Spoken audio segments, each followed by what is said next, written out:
बालेश्वर जिला प्रशासन और जिला श्रम कार्यालय पक्षर जिला स्तरीय निर्माण श्रमिक कल्याण समारोह पंजीकरण पत्र एवं सहायता प्रदान कार्यक्रम अनुष्ठित हो जाइछि। एही परिप्रेक्षी रे सहरर ब्रिट कल्याण मंडप रे आयोजित कार्यक्रम रे बालेश्वर लोकसभा सांसद प्रताप चंद्र षडंगी मुख्य अतिथि भाव जोगदे अणसंगठित श्रमिक सामाजिक सुरक्षा बोर्ड रे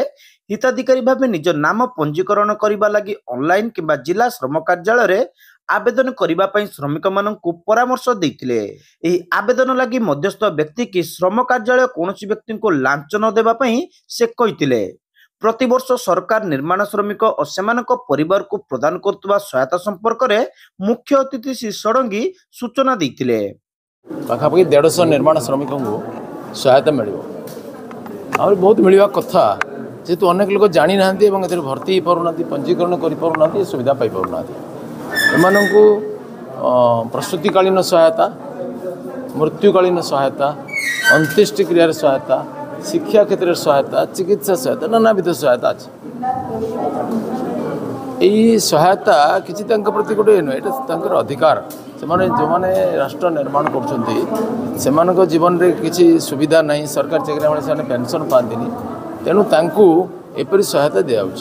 लक्ष लक्ष टकर सहायता अच्छी 2 लाख 4 लाख 6 लाख 40,000 सब व्यवस्था अच्छे किंतु बहुत लोग ये सुविधा पाई पारना से जिला श्रम कार्यालय को मोर अनुरोध शीघ्र ये विषय में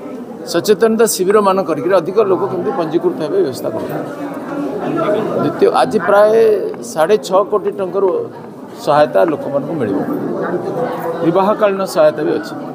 50,000 टका बह सहायता अच्छी तेणु ये गोटे बहुत भल पदक्षेप ग्रामांचल गरीब लोक मैंने गोटे सामाजिक सुरक्षार गोटे व्यवस्था ये बहुत अभिनंदनीय पदक्षेप ये आम सरकार को अभिनंदन प्रदान कर धीरे धीरे अधिकाधिक लोग केमती पोर्टाल पंजीकृत होकर सहायता राशि पाइबे से दिगरे उद्यम कर आवश्यकता अच्छी सहायता राशि अच्छी जो मैंने भोग से अच्छी माने शासक दलर उपमुख्य सचेतक तथा रेमुणा विधायक गोविंद चंद्र दास सदर विधायक मानस कुमार दत्त जिला परिषद सभापति नारायण चंद्र प्रधान पौराध्यक्षा सबिता साहू सदर ब्लॉक अध्यक्षा सुनीता बेहरा प्रमुख सम्मानित अतिथि भाव जोगदे श्रमिक मानकर सामाजिक निरापत्ता और सहायता पई उभय केंद्र एवं राज्य सरकार योजना संपर्क में आलोचना करथिले। ये चारि कांथ को निर्माण करबा पई केते जे झाड़ बुहा परिश्रम आपण माने करिसंती तेणु आपण मानको जेते धन्यवाद दिया जीव जेते प्रशंसा करा जीव ताहा कम पड़ी जीव तेणु मु केवल निवेदन करूची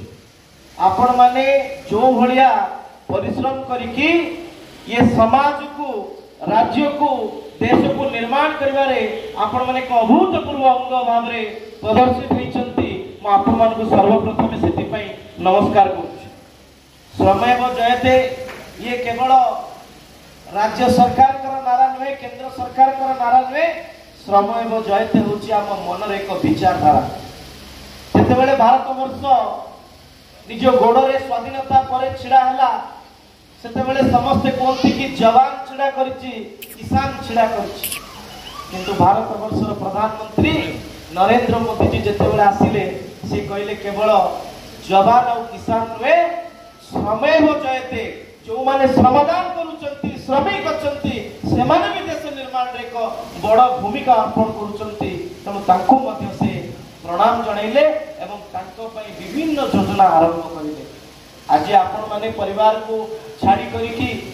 दिनर 12 घंटा खटुचंती कि 8 घंटा खटुची कि 10 घंटा खटुची अन्यर स्वप्न को साकार करबा सरकार कर स्वप्न को साकार करबा आपण मानक मुहरे केमिति हस फुटिब आपण मानकर असुविधा समय सरकार केमिति छिड़ा हेबे सेति आज ये कार्यक्रम चलित वर्ष सहायता बाबद को जिले में मोट 1478 जन निर्माण श्रमिकों को यही अवसर में जिला श्रम विभाग पक्षर 6,62,48,800 टंकार सहायता राशि प्रदान करा जायतिला। विभागीय श्रम आयुक्त संतोष कुमार महांती प्रारंभिक सूचना प्रदान करथिबा बेले सहकारी श्रम अधिकारी शैलसुता दास अतिथि परिचय प्रदान करथिले। अन्यतम सहकारी श्रम अधिकारी कुमार वासुदेव पंडा शेष समस्त को धन्यवाद अर्पण करथिले। जिला श्रम अधिकारी संजय केशरी प्रधान तत्वावधान रे समस्त कार्य परिचालित होइतिला।